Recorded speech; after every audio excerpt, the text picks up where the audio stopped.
When I went to school, the teachers had a name for me. Disruptive.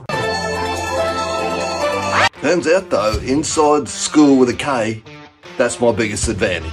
Inside construction school, I run a community where project and business leaders come together to flip the script. We're literally building the anti-project management playbook. And that's driven by the fact that over 7 decades of data tells us that what the construction industry currently does doesn't work. We focus on the 12 causes of project failure and how we use the 9 rules of flow to mitigate them. What happens is you get less drama, more predictability, and leaders that start leading instead of reacting. So yes, I was disruptive in the classroom, but now that's being put to good use inside school. If you've got a disruptive streak and you want to start your own community or join construction school, there'll be a link around here somewhere, and I'm sure you know what to do next. That's school with a K, not the one with a CH. I really hated that place. I did really hated that place, and that is a true story.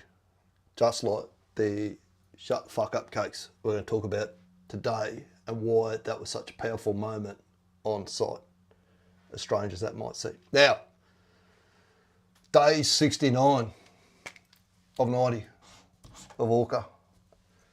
When you do this, that's what you need to do. Enjoy the journey. That's January done. I've been following up some people that I spoke to before Christmas. Went, we need to get this stuff in place after Christmas, Beanie. And guess what the answer was when I followed them up this year? Being so busy, haven't even had time to look at it. You don't not do this stuff because you're busy. You're busy because you don't do this stuff. That is as plain and simple as I could put it. So I'm going to help you out. Want to get you started. See the... I'll put it that way. No.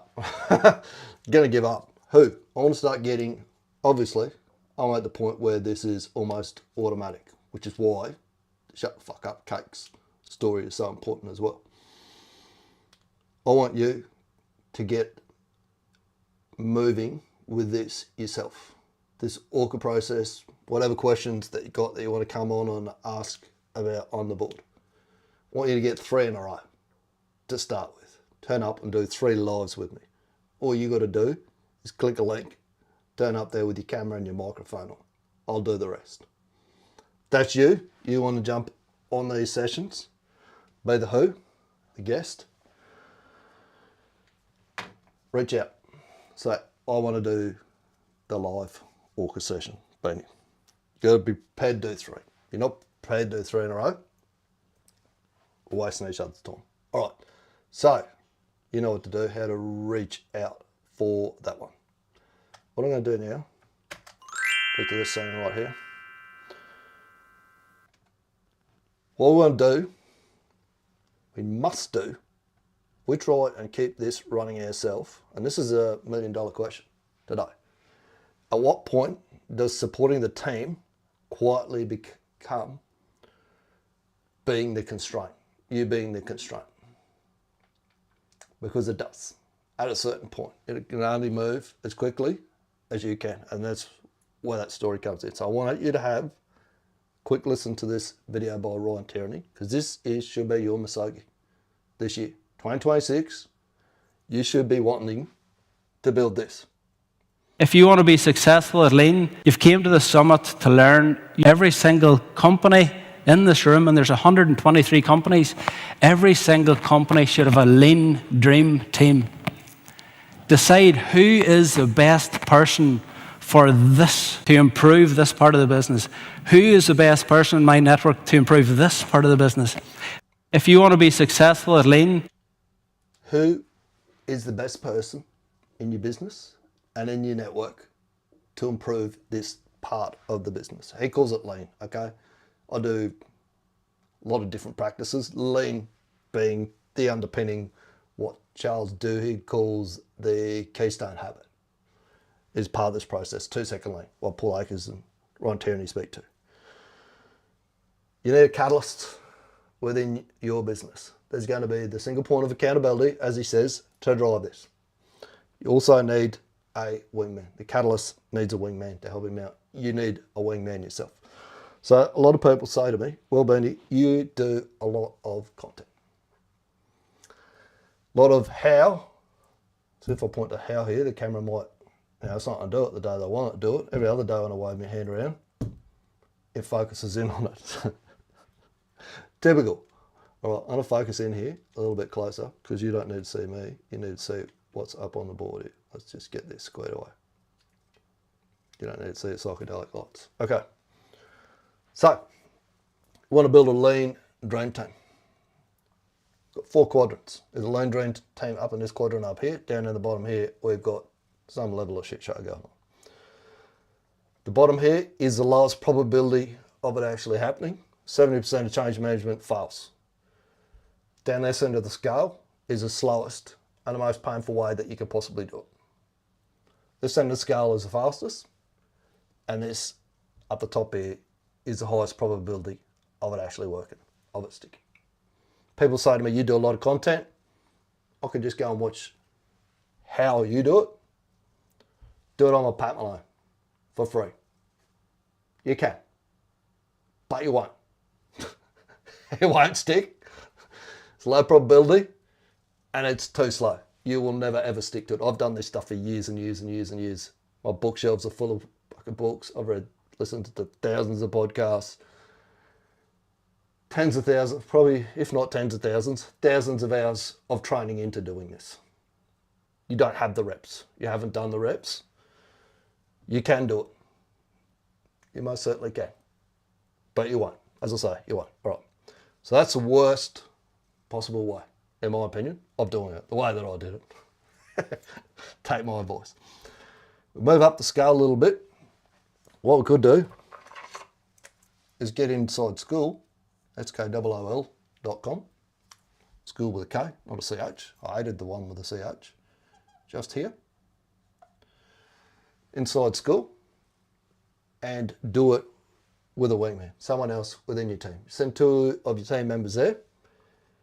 All the how that they need is inside there. They can get some sessions with me. I'll do some lives in there where they can come along and ask questions. That will increase your probability and make you move quicker. No doubt. If you put them in the Catalyst Academy, I should pull school up for you right now. Fat fingers. Catalyst Academy there, we do a 90-day sprint. It's $197 a month US. That will again increase the probability of this sticking, of the catalyst being able to keep everyone motivated, engaged, motivated, and able to sustain it. That's the real game, keeping everyone engaged, motivated, and able to sustain. They go in there, 197 US a month. Again, increases your probability, moves you quicker. Then we come up to my highest paid programs. 5K per month, faster, higher probability. 18K a month, fastest, highest probability. That's the difference. Up here is focused on the who, which funnily enough is me, okay? Who can get us from down here, shit show, to flawless execution, the quickest. That's where we pay the most. So I'm sitting up the front of the plane. Got the fast lane, the quickest way, you're going to pay for it. Don't want to go slower, that's fine. You pay for it. You pay for it with time. Pay with time, we pay with money. Either way is your choice. But get your team moving on it as quickly as you possibly can. Okay, shut the fuck up, cakes. So I'll come back.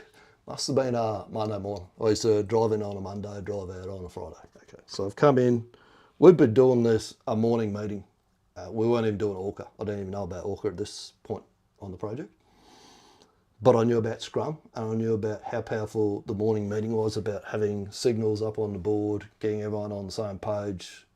ORCA's just is an improvement on that. And this is where this question comes in. At what point does supporting the team quietly become the constraint?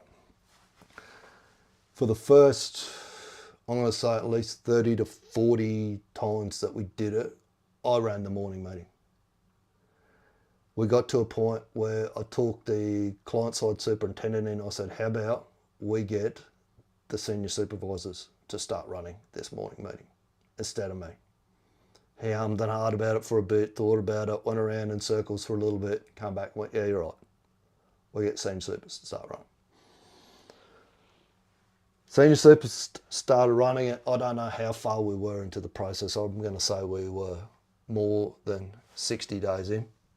And it wasn't easy to get people to turn up to start with. It was painful.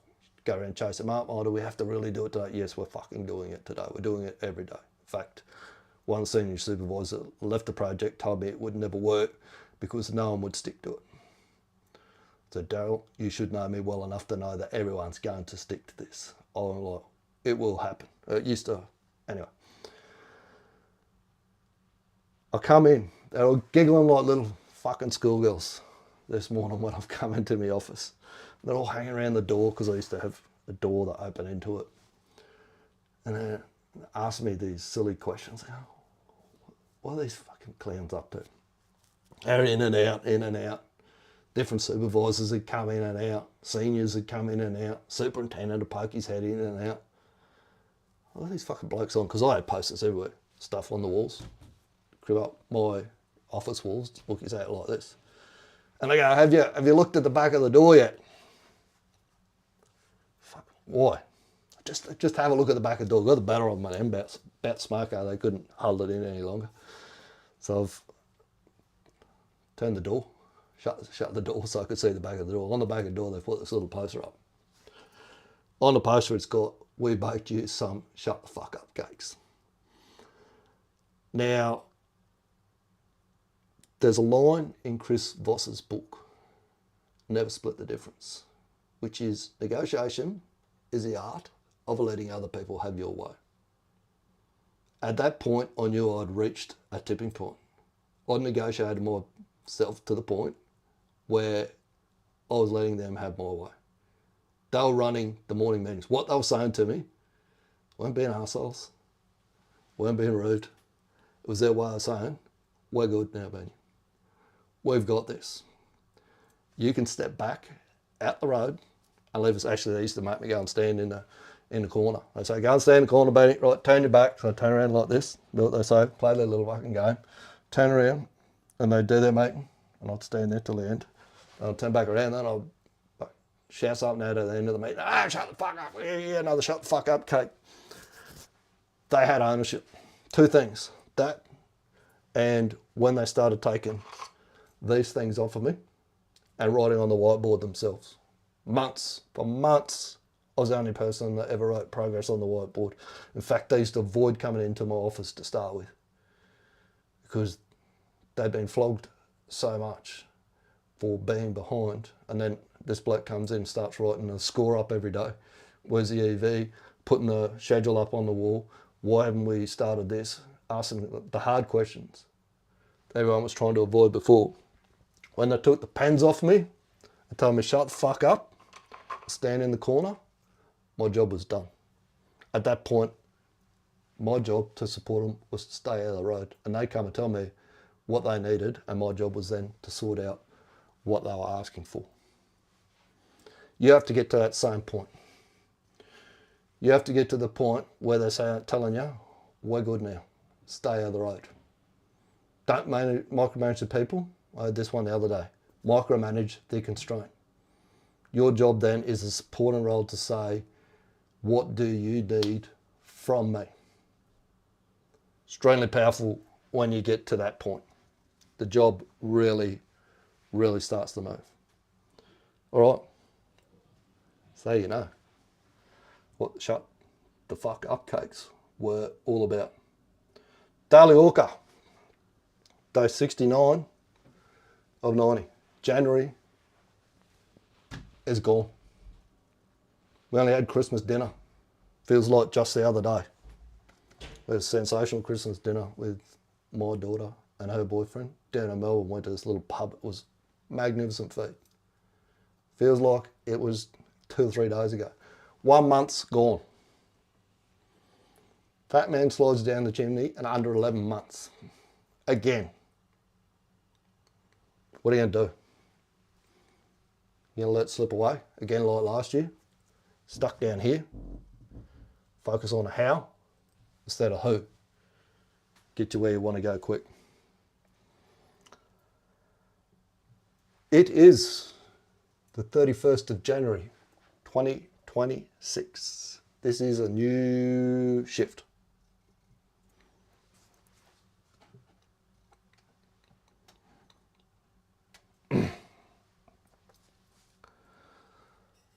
It's a bit quick one today because it's the weekend.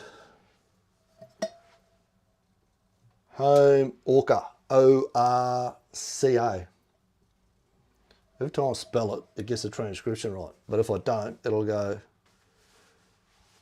what does it say, Owen? Now it's just trying to give me shit. Be precise. Mate, I told you about this the other day. Go and see Sam Altman and get him to sort the transcription out. I said home ORCA. Your shitty transcription said I'm ORCA. Like arguing with the GPT sometimes. Well, it tells me to be precise. Understood, recording without debate. Home ORCA recorded. Pre-step daily live check-in. The daily live, turn the button on, Beanie. The daily live is in progress right now.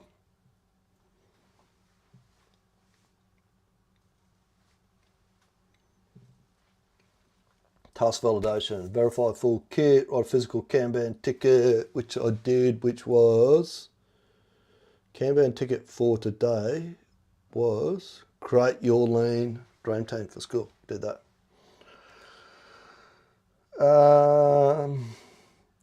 All 3 tasks were complete.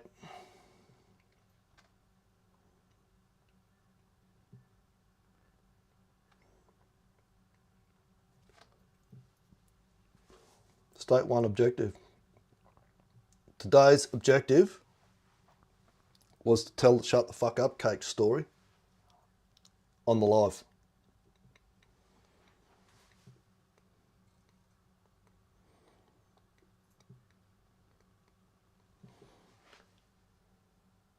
Yes, it was achieved.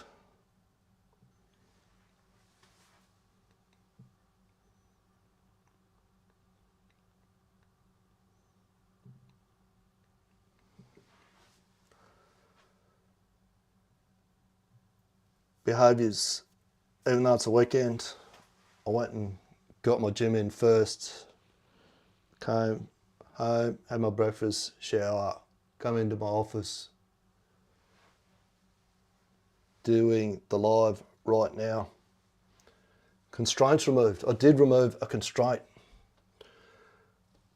I worked out a way to explain what the difference is between the videos that I do, and people can learn how to do what they need to do for free, and the price at the top, which is if they want to get moved fast, I'm the who.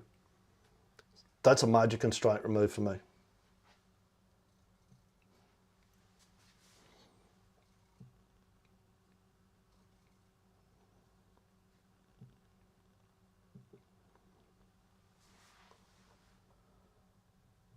Tomorrow is Sunday, so it's a weekend again. Let's do the visual loop today.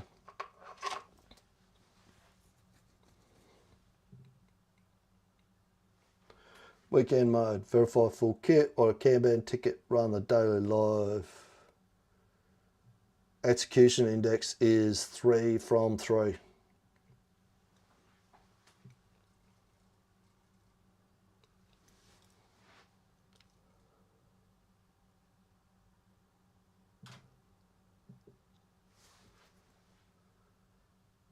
Yes.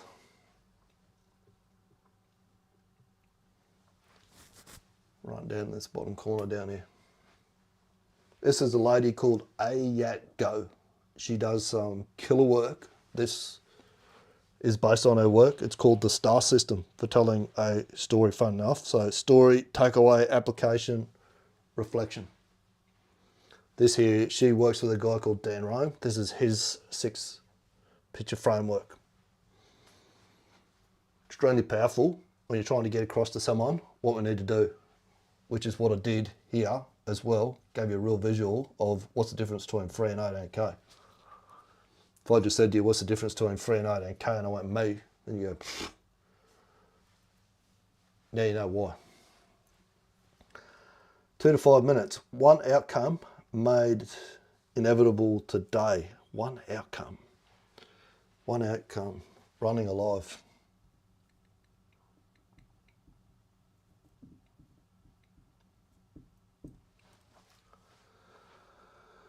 One belief that governed decisions used to be. Now my belief is the values. Where is it?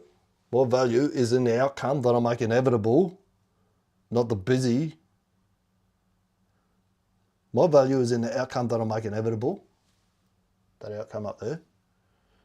Not the effort or the busy work that I display. Value equals outcomes.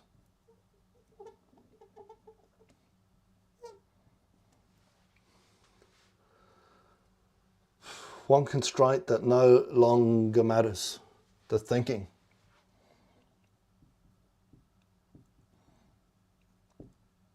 In time, $4. That's gone. I've blown that away. I've worked on that a lot this month.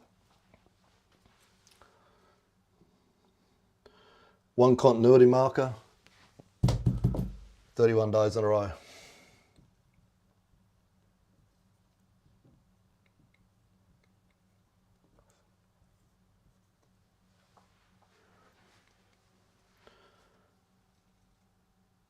Visual reflection loop complete. Take a photo of that.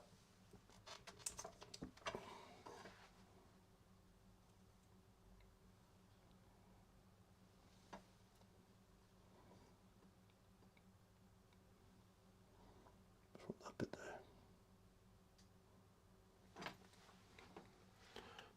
That's just purely for data. Reflection capture purposes. What point does supporting a team quietly become the constraint? What's that point for you? Loop noted, running live, outcome, thinking time, 31 days in a row, value access clarified, outcomes over activity, probability lens applied, lowest probability, highest leverage, record updated, ORCA already closed for day 60 and 90, no further steps. Your morning reference for day 70, verify full kit, write a physical Kanban ticket and run your daily life. Okay, as I said earlier,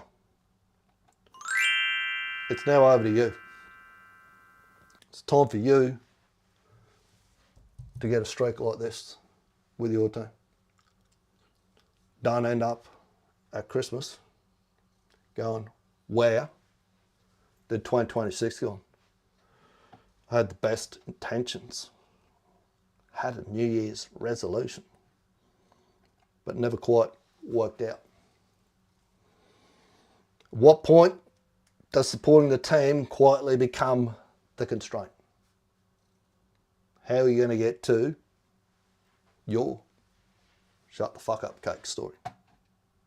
Take it, use it, have a great weekend. See you tomorrow. This is a big one, and I've asked a project executive that I respected a lot what the answer to this one is, but I'm going to ask you. When you think about the real objective of a project manager, going back to that loop, what is their actual mission so that we can bring it home for the listeners?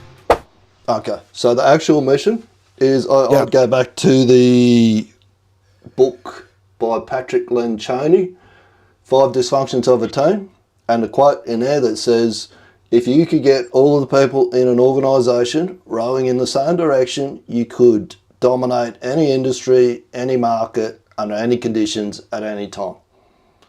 If you could get everyone, the PM's job is to get everyone headed in the same direction. If he could do that, you'll build any project under any circumstances, whatever gets thrown at you at any time. That's my opinion. In my opinion, that is his number one job. I love that, and kudos to you for pronouncing his name right. I always get that wrong. I took a lot of practice to get that right, especially for an Yeah, Aussie. because